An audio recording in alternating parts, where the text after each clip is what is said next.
We are talking about a topic today that is all too familiar to many midlife women, and it can be frustrating, it can be confusing, and it can be really tender too. So, Steffi, I'm really honored to have you on the show today. Thanks so much for coming on. Oh, I'm so excited to be here. Thank you for having me. Absolutely. So, I just want to start right off the bat with any woman who's listening who's thinking, I'm strong, I'm capable, I've done a lot of work on myself, I'm crushing it at my job, but in my relationship, I Mhm. feel uneasy. I feel like I'm editing myself to keep the peace. I feel like walking on eggshells because I don't really know how my partner's going to respond. And when you hear that from your perspective, what do you see that she doesn't?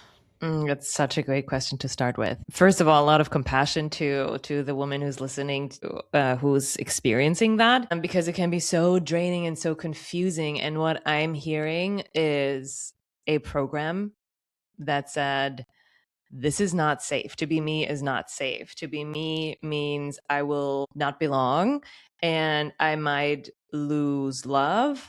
And maybe I'm even not worthy if I do have the needs. Because a lot of the times when, especially high achieving women who are so good at getting things done, who are so good at managing it all, managing the household, managing the children, managing the business, there is such an overachieving coping mechanism that if you don't do that, are you worthy of love?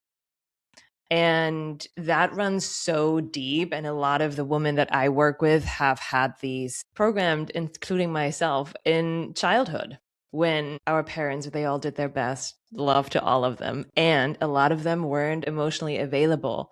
So, with that just comes learning how to not have needs or not to express your needs, or it's unsafe to have the needs to be expressed. It's unsafe to not be okay. It's not wanted, it's not welcomed, and it's actually met with a threat, maybe with yelling, maybe even with other sorts of abuse or silent treatment, whatever it might be, to be reacted to, having a desire, having a need, wanting something different.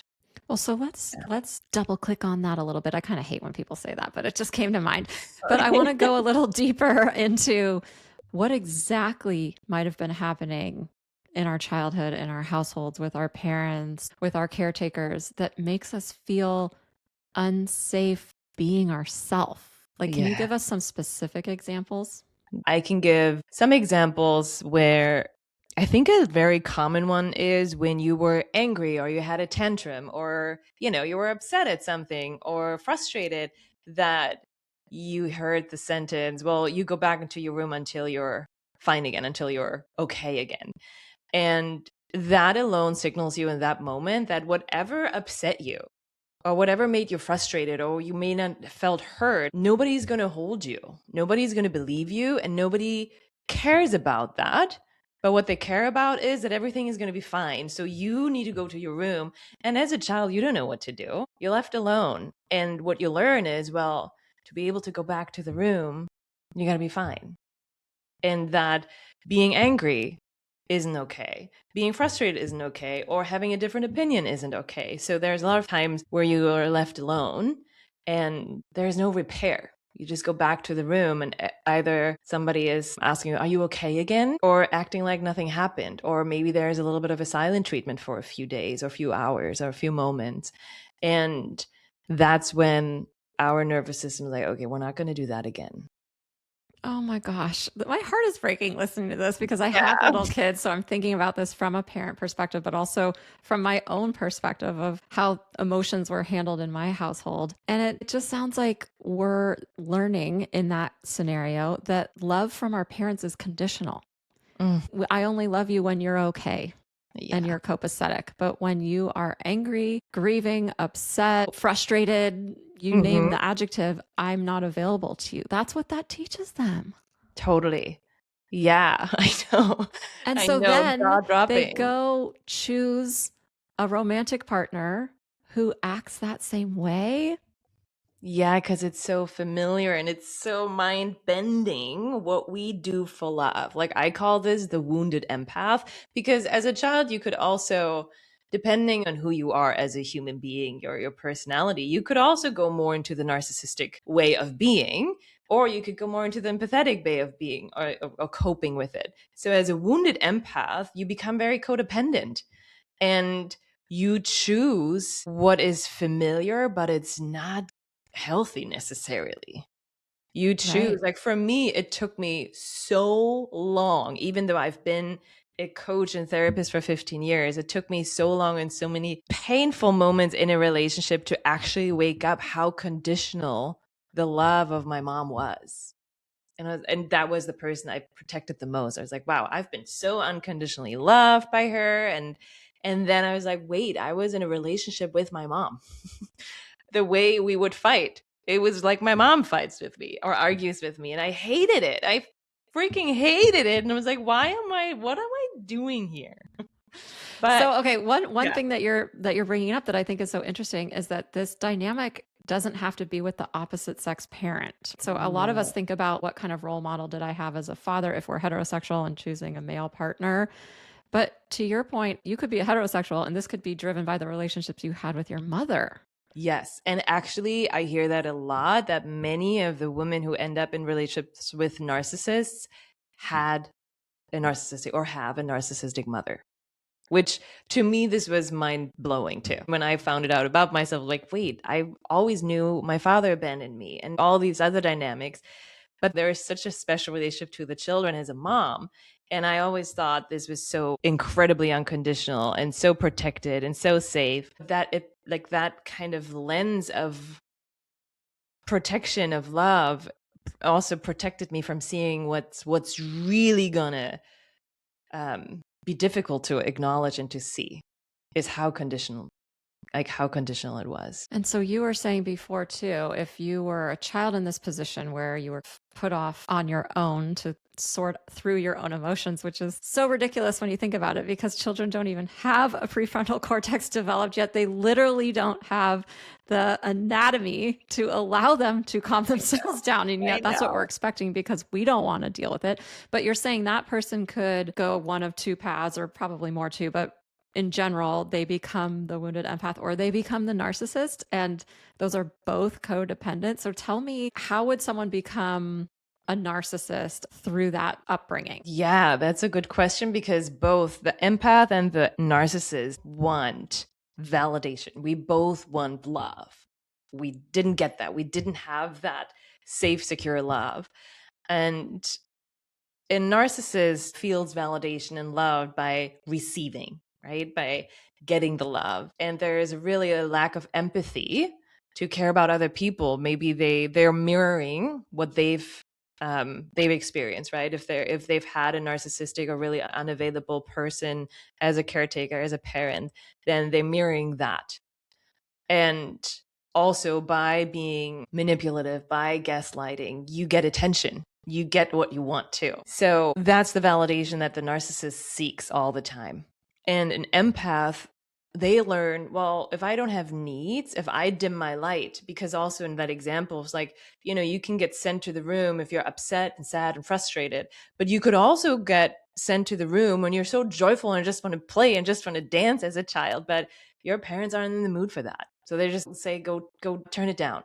So you just learn to read the room. A lot of these women are just very sensitive to the energy, right? You could walk into the room and sense something is off here. Something is off. And you learn how to either dim your light or to help out, to contribute so that you're invited, that you belong. So an empath learns to be loved by giving. Yeah. And like by giving the receiver what they think they want. And Yeah. also, I'm thinking about they narrow their bandwidth. Let's say they have this whole spectrum of emotions, but it's just a narrow band that is acceptable. And so they just edit themselves into this tiny little band that must be so exhausting. Yeah. Oh my Yeah. gosh. And so I want to bring this up too, because when you and I chatted before we were recording, you mentioned that there could be sibling dynamics that Mm. affect someone later in life and how they choose partners, that I thought was so interesting. And I'd never thought about that before. I think you were saying there could be cases where one sibling requires or demands a lot more attention from the caregivers than the other. So walk us through that. Yeah, it's exactly what you said, that as a sibling of someone who, yeah, demands more. It could be actually a mental thing. It could be just they're more, we say they're more whiny babies, or maybe they're not as good at school. Maybe they got more in trouble. So a lot of times the parents would even, and again, it's so unconscious of the parent too, to be like, oh, I'm so glad I don't have to worry about you. I'm so glad you're my sunshine. That was my story. I was my mom's sunshine, and my sister was the one who drained the energy. I took that role on so proudly. And so many women I work with are so proud of being the one who's not a burden to anyone, who's so low maintenance, who's so independent, because that was so cherished by the parents. They were, oh, wow, I don't have to take care of you. Oh, you're fine. You're just so fine with everything, because the burden or the work with the other child was so much. And when you see that unconsciously as a sibling, you take in again, especially if you're that wounded empath that just wants to make sure everyone is fine at this point, then you just adjust. You dim a little bit down. You also maybe make the other person shine more than they actually did. Like my sister used to steal money. And I never said that I did it, but I didn't mention that she stole money from me for a while, just to make her not look as bad, because you love them. It's a complicated thing. And it's all so unconscious that that is a program that's normal for you. It's so Oh my gosh. familiar. It's so familiar to rescue someone. And it could be the sibling. And I've, for the longest time, was like, how did that affect me, having a sister that is diagnosed as borderline? And there is very little material out there on the sibling effect, but I do believe that it's just you become the chameleon times 10. So, what are some symptoms, I'm going to call them, to look for if you are dimming your light? Because I feel like if you've been doing it your entire life, not even just your adult life, but as long as you can remember, how are you even going to get to the point of awareness that that's what you're doing? I mean, I think maybe what we talked about at the beginning, you're choosing partners that are unavailable might be one. Yeah. Walk us through like how you know if this is you and then what you can do about it. Mm-hmm. I mean, you could start with a partner, but also I see this a lot and experience it myself too, that you can also start with your friends. Like, is your friendship usually, are you usually the one who they call when they need help, who they call when they're in trouble? You're just such a great listener. You're a rescuer, you're a saver, and that's what they need. Or do you also have friends that are just really rocking it in life, and you just love celebrating what's great in your life, and they don't just call you when they need you? And how does your family, how does your partner, and how do your friends react when you need help? Or do you ever let them know that you need help, or that you're struggling, or that this is really hard? Or is it just something that you just connect over, that things are hard in life? So anything you can do to just bring awareness to what is my role in my relationships, and how do people react when, yeah, when I'm grieving? Maybe somebody passed away, and do people know what to do with that, with me? Do people know how to hold space for me, how to hold me, how to be there for me? I think that's Mhm. all. That's like a first kind of inventory, without the big practices, but the more aware, any little bit of awareness practice helps with that. Well, you also work with female executives, high power, badass women. And I think this shows up for them too. So, could you look at your work relationships and your role at work and what people expect of you to get some information here too? 100%. Yes. A lot of times the complaint is that they're sucked into the operational stuff, but they're enabling it too. They're okay with people calling them. Like, a CEO shouldn't just be available at any time. But they're like, well, but if they need help, no, no, no, no. You get to make your own rules. And that's a good other area of inventory, is like, how much are you allowing other people to have contact with you, to ask you all these little questions? And also, guilt is a big piece. How guilty the especially female leaders feel when they leave early or they Oh, get to work later. A lot of them grew up with such high ethics and they wanted to prove to their dad a lot of times how great they are, how good they can take care of themselves, how hard they can work. And then now maybe there isn't as much work. Maybe you delegated so well. Maybe you built such an incredible team that you can take a rest too. You don't have to be at work before everybody else. And but then there's guilt. And the guilt is a big indicator you have old programs that are running your show. so Yeah, use that that are guilt not as serving. information instead of feeling guilty. Use it as Yeah, information that, like, okay, something's out of alignment, something's not working. What could it yeah, be? What can we yeah. change? Because you're kind of circling around boundaries, like you're letting people walk all over you because it's what you're used to. And it all the way back to what you said at the beginning, when you're over functioning, that's what makes you feel lovable. Like, oh, they will respect me at work. Maybe it's not love, let's call it respect, but they will respect me if I'm the one doing all the things and I'm always available to them. Yes. Yes. And it's not even true. No, You know, but it sounds no. so true. And I want to send so much compassion to everyone because it is such a delicate act to unpack this. And the whole life, it's not just work, their whole life is based on that belief. Right. I mean, you're talking about even friend relationships, which makes perfect sense. That's the perfect place to start identifying some of this because sometimes you can actually just step a little bit further away than you could with a romantic partner to see a little bit more objectively how you might be acting or how they're acting towards you. So I love that example. Mhm. But okay, so let's talk about the listener who's like, all right, I am stuck in this pattern. My desire is love. It's not drama. It's not emotionally unavailable people. It's not narcissists.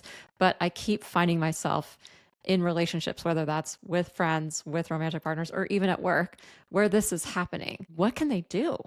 The first thing I would say is to, again, start with this inventory. Start with what are the patterns in my last relationships? Like, really write this down and not just focusing on them. Because a lot of the times, I mean, we've talked about this, we're so focused on the other person. We need to bring the focus to yourself. And what is it about you? When you start, let's say, dating, how do you date? A lot of times, a very codependent or empathetic woman will show the best of herself. And we all do. We're all in our prime time when we date. So a lot of times she will take care of his problems already, even though they don't even know each other. Like, he hasn't earned the right yet to be so present in her, on her mind, in her care. But it's what she does. And it's kind of a way to manipulate other people too. If we talk about, like, if for real talk, that's what we do for love. We do crazy shit for love. So when, like, really being honest, how do I present myself? Because if I only show this really caring side of me, then that's what people know, and they don't see the part where I need help, and I might not even know that. So there is a lot about slowing down. Slow everything down, your responses, because a lot of times there's also this urgency. If I don't get it now, then it might be gone, and this might be the best thing that has ever happened to me. No, the best things that happen to you are safe, are stable, are consistent, are considerate. And so after doing this inventory, how you are, also doing, like, what is it that makes me feel rushed, or what, how fast am I reacting to certain things, and slowing it down. And the slowdown can be so uncomfortable, and that's the nervous system acting out because it's so used to the rush, it's so used to the excitement with a new relationship, with a new job. It's like, whoa, this is the best thing that ever happened to me. But we're so used to this excitement, this charm, this high. And if something is stable and consistent and slow, it feels uncomfortable. And the nervous system is like, no, what are we doing here? So nervous system regulation is the most important piece, because we need to be able to hold this discomfort of change. We need to be able to hold anything that we're admitting to ourselves finally, to how we have been. And there might be shame. Some people are really hard on themselves when they see their own pattern. And that's not where we want to go. We want to go to compassion, to honesty, but compassion. So nervous system regulation is one of the most important pieces. And nervous system regulation is how we train our nervous system to feel safety in on what has historically been unfamiliar to Yes. us. Okay. Yes. So let's get more specific. I know you work with midlife women. You have a group program that I want you to tell us about that involves nervous system regulation. So tell us how you do that in your group setting. Yeah. So my Rising Woman program is something I created for women who already carry such enormous strength, even if it doesn't feel like it.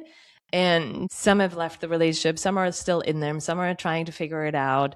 And there is a lot of hypervigilance, there is a lot of anxiety, there's a lot of insomnia that the women are experiencing.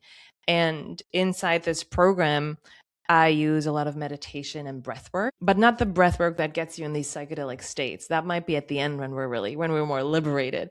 But in the beginning, it's a lot to let the body know we're safe. It's through the breath work, through the meditation, and also just having a group of women coming together who have been through very similar situations and experiences and are able to share this and are met with compassion, are met with nothing but care. That is medicine alone. Totally. The compassion is so easy to give to someone else that you see doing this, but it's so hard to give to yourself. So I can see the Yeah. power of being in a group of other women who understand and are Yeah. giving you the compassion, and therefore it almost gives you permission to give it to yourself. Totally. And that's how you then learn to give it to yourself, to trust yourself again. Because a lot of times, as you said in the beginning, you don't even know who you are. You don't even know what you want. You don't even know what needs you have because you don't know how to trust yourself. But your body gives you signals all the time. Your intuition, your inner knowing, and also learning what does yes feel like in my body? What does no feel like in my body?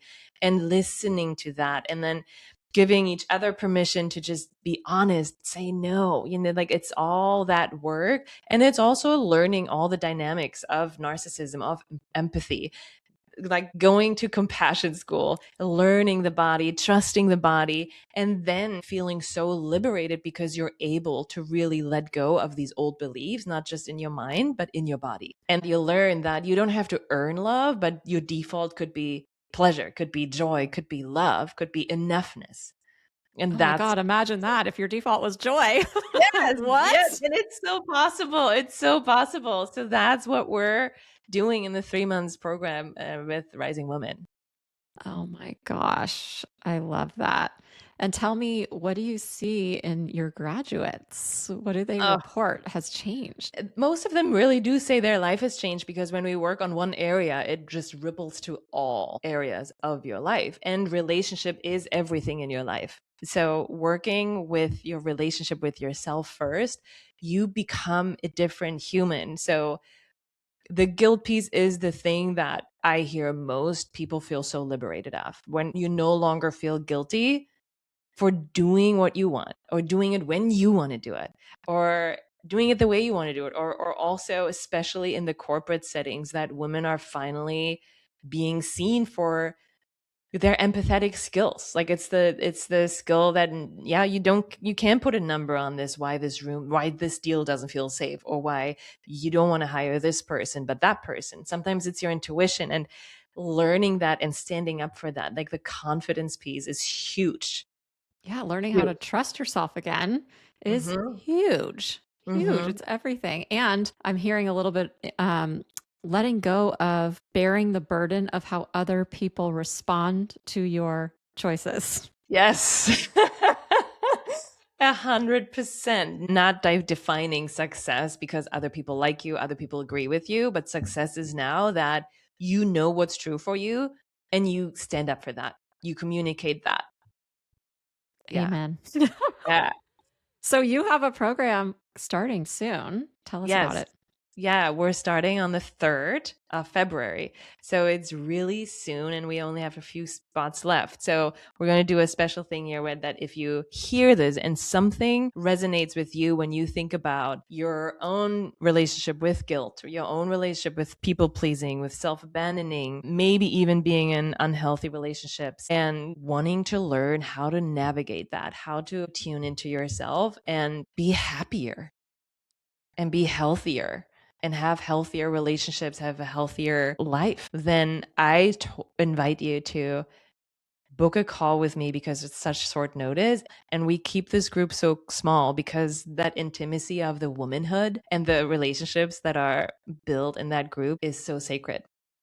Oh, Yeah. I love that. Okay, we'll put your scheduling link in the show notes. So just go to the show notes to schedule a call with Steffi, see if this group could be a good fit for you. Steffi, thank you so much. I could talk to you for another hour, Yes, I but would I love have that to let too. you go. Thank you so much for coming on and sharing your wisdom and just helping us understand ourselves a little bit more and have a little more compassion for ourselves. Yes. Thank you so much for having me. This was such a wonderful conversation. And also, we have a free gift for everyone, the 3-minute nervous system reset. Oh, awesome. We'll put that in the show notes as well. Yeah. All right. Amazing. Thanks so much. Thank you.